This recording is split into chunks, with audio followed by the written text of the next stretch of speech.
1 week. That's how far away we are from the special election primary in Prince George's County. On the ballot is the race for county executive, the highest ranking elected official in the county. 8 Democrats, 3 Republicans say they want the job, and it's an office once held by Angela Alsobrooks, who is now in the U.S. Senate. We've invited all the candidates to join us live in studio so we can talk about the issues really impacting you at home. Today we are joined by Democratic candidate Alonzo Washington. He currently serves in the Maryland State Senate, and before that he was in the House of Delegates. Mr. Washington, thank you so much for joining us today. Thank you for having me. I wanted to know right out the gate, why do you want this job? Well, look, I grew up here in Prince George's County. I was actually raised by a single mother of 8 kids here in the county, and she raised me in public education.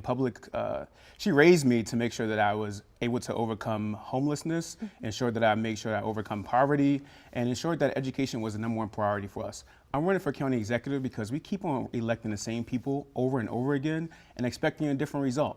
For me, I want to drive down crime, ensure that we get transform education, and ensure that we have affordable housing for our seniors. I wanted to talk about something that came down today. So Prince George's County has one of the highest concentrations of federal employees in the nation. And today you're calling on Congress to abolish DOGE, and you're demanding immediate action to stop the federal job cuts. Can you elaborate? Can you speak to that? Yeah, sure, yes, because in Prince George's County, we have the highest concentration of federal employees here and the highest concentration of African American employees here in the federal government. We're going to see a cut already in NASA Goddard. That's going to be significant. I'm hearing from residents every day that they're losing their jobs and they need help. For me, we need to eliminate DOGE. This has created chaos throughout our county and ensuring that our economy can really break down. You know, right now we are vying for the FBI headquarters to move to Prince George's County. That's a significant amount of investments here in Prince George's County. If that was to stop, who knows where our economy will go next? Sure. Let's talk about the budget crisis. Prince George's County facing a budget crisis and a projected $170 million deficit. How would you shore up that gap? What would you do differently? What should voters understand? Well, voters should understand is that unfortunately our county council and our former county executive has ballooned this budget too large right now. $171 million in funds that we need to find and capture. We're going to have to make some significant cuts in all of our agencies minus our education. We cannot cut our education system because that's the #1 priority of Prince George's, as well as our police department. We have to reform and modernize our police department. I'll make sure that we make the significant cuts where necessary and modernize government so that it works for everybody. You going to raise taxes? Absolutely not. What about property taxes? I'm going to tell my residents back at home in Prince George's County that your taxes will not be raised under me, under any circumstances. How do you explain that to someone watching at home, though? Because we got this $170 million deficit and the county's in control of property taxes. You got to raise revenue somewhere. Yeah. Where? Look, I don't think we need to raise revenues right now. We need to shore up what we have right now. We need to make sure that we can build our economy, grow our tax base here in Prince George's County.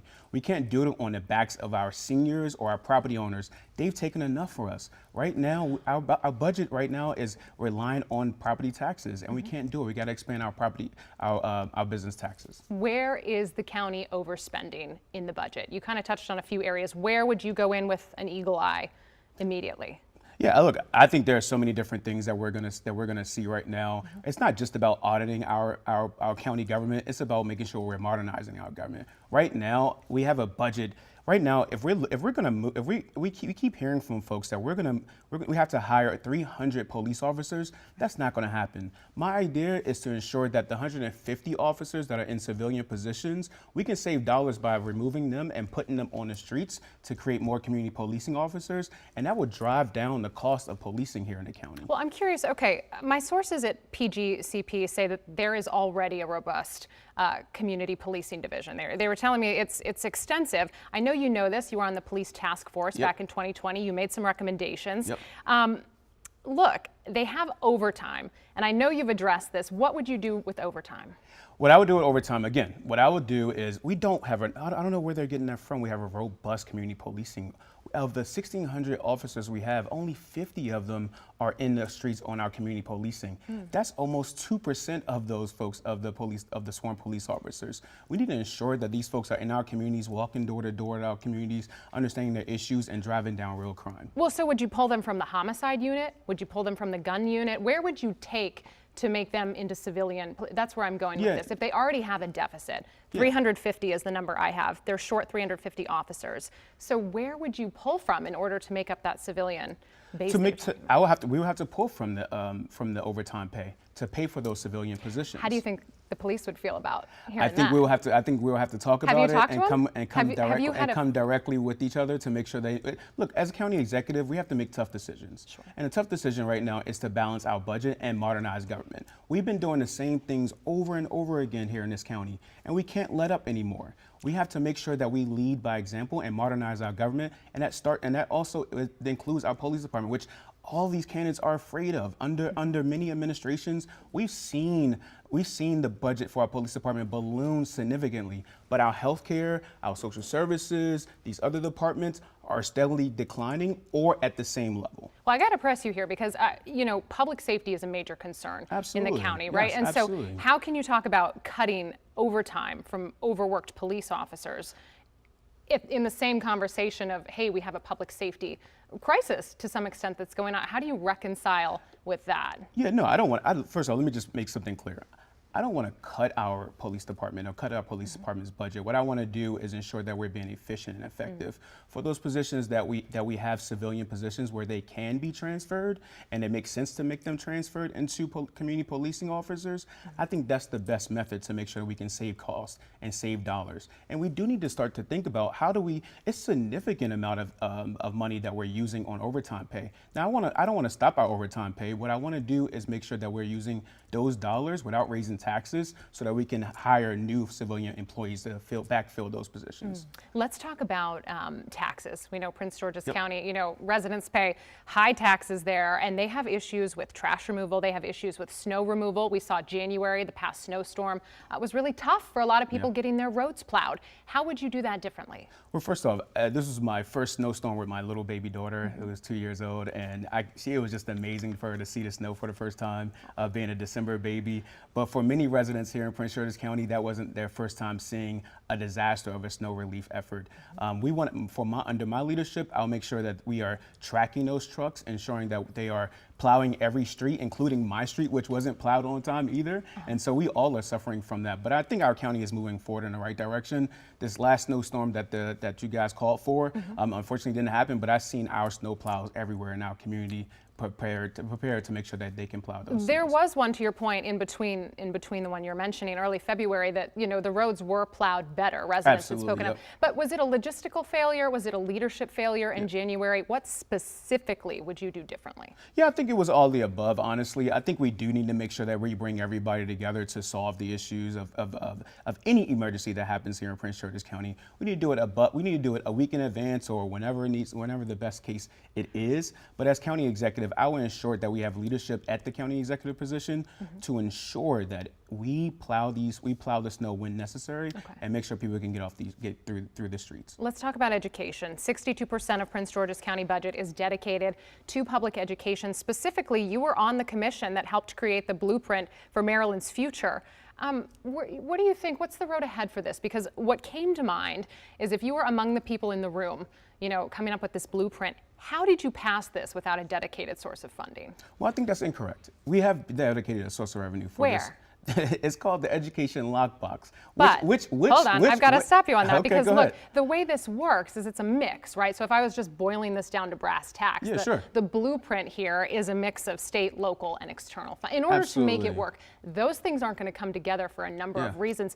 The county has to make up that deficit, 62% specifically in Prince George's County. So how do we continue with the deficit? How do we continue to either provide that? Do you think it should be cut? Do you think we need to surpass that 62%? Well, look, I think we need to fully fund education here in Prince George's County. We have 65% of our students that are on free and reduced price meals. What does that mean to us and folks at home that grew up like me, that lived in homeless shelters, that lived in poverty most of my life?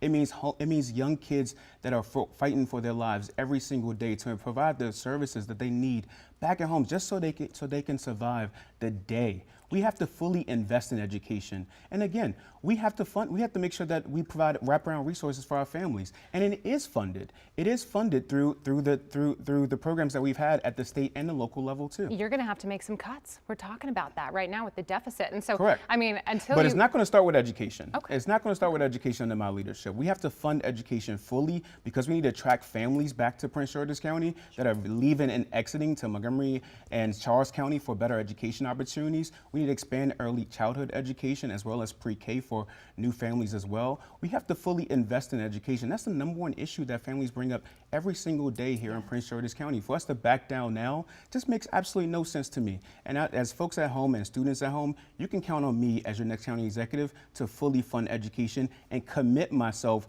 to fully funding the blueprint for Maryland's future. Let's talk about your plan to attract new businesses and high-paying jobs to Prince George's County while also supporting, some of our small businesses. Yeah. What would you say to that? Oh, yes, absolutely. Under my leadership, here in Prince George's County, we are resource rich but strategy poor.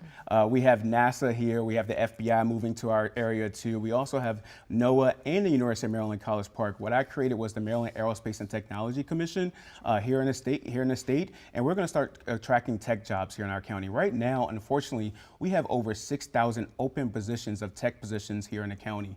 We need to think about the next frontier of our economy and what that looks like. And so I will fully invest in technology and in engineering and aerospace here in the state to protect, to attract new businesses to our county and to grow our economy overall. Okay, let's talk Commanders. Okay. Because look, we know DC is aggressively moving forward, right? They want the team to move to DC.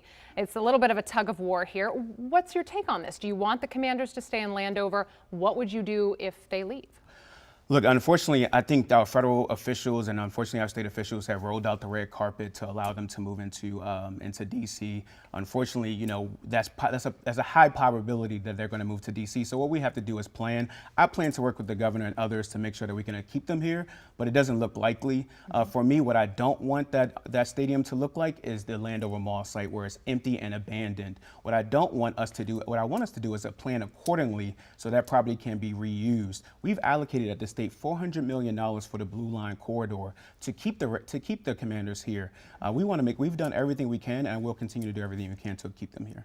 Okay, they are your biggest constituent among them, right? Fair to Yeah, say. absolutely. Okay, let's talk about transportation and infrastructure. Sure. What investments will you prioritize to improve roads, public transit, overall infrastructure in the county? Yeah, look, I think our residents know right now that driving up and down our roads are hard sometimes, and even our infrastructure is hard. For me, I want to make sure we have adequate services, including our metro lines too. We've allocated over $250 million at the state to make sure we have more infrastructure around our metro stations. That includes Greenbelt Metro, so that we can keep the FBI headquarters here in Prince George's County. So for me, I will make sure we also have pedestrian safety issues, because we've seen so many families here in our county unfortunately suffer a loss because they're walking in the actual crosswalk here in our county, and we need to make sure that we have more pedestrian safety initiatives here in our county too. In regard to juvenile crime, as we start to get tight on time here, it's been a major concern, right? Carjackings, car thefts, juveniles are typically the ones we're seeing carry this out in Prince George's County. Yeah. Are you an advocate for increased investment in community programs, or do you believe in a tougher stance on crime here? So how do we reconcile with that? I think we have to have a tough stance on crime, obviously. I mean, that's something that's significant here. What we're seeing with our young people who we know that they're being influenced by adults to do these types of crimes in many cases, and so we have to hold those adults accountable too. So I will be tough on crime, but I will offer wraparound resources for our families, for our students that are in school and out of school time too, because we have so much to do in our society. I did want to ask, so I have some new crime statistics from Prince George's County. They're saying violent crime is down 32%, homicides are down 50%. I'm curious though, when you talk to people and they just say, hey, the numbers look this way, but maybe I don't feel that safe, or maybe I feel this way. Yeah. How are you going to address that, the disconnect between, yes, maybe public, crime numbers are going down, but I still don't feel that sense of comfort? Yeah, look, I met a mom recently. I went to her son's candlelight vigil, where her son, unfortunately 17 years old, after having brunch with him on a Saturday, 15 minutes later was shot and killed here in Prince George's County in Capitol Heights, Maryland. And unfortunately, that type of issue happens often and often and often again here in Prince George's County. There's nothing I can tell that mother to give her solace about the loss of her son. But what I will do as county executive is make sure that she and the rest of her family feel safe here in Capitol Heights, and no matter what zip code they live in, by ensuring that we have more community policing officers in our county and hold criminals accountable for the actions that they take. As we close out our interview, on your your Instagram, you said it's time for bold, results-driven leadership, not more of the same. Would you care to expand as we close out? Yeah, absolutely. Prince George's County, we can't keep doing the same things over and over again and expecting a different result. We have, you said, we have people that don't feel safe in our neighborhoods. We have seniors that are looking for affordable housing. We have families that are looking for early childhood education and pre-K. We have so much work to do here in our county. I know for certain that I'm that right leader that's going to take us to the next level, because we can't keep doing the same things over and over again, expecting a different result. We need new leadership for a new direction. I believe that's me as your next county executive. All right, Senator Washington, certainly appreciate you coming in today. We appreciate your time. Thank you so much. All right, and just a reminder about some important dates for you. Early voting for the special primary begins tomorrow, February 26th. It will end on March 3rd. Election day for the primary is the next day on March 4th. And tomorrow at 4:30 p.m., we'll be joined by Democratic candidate Albert Slocum. We'll be back after the break.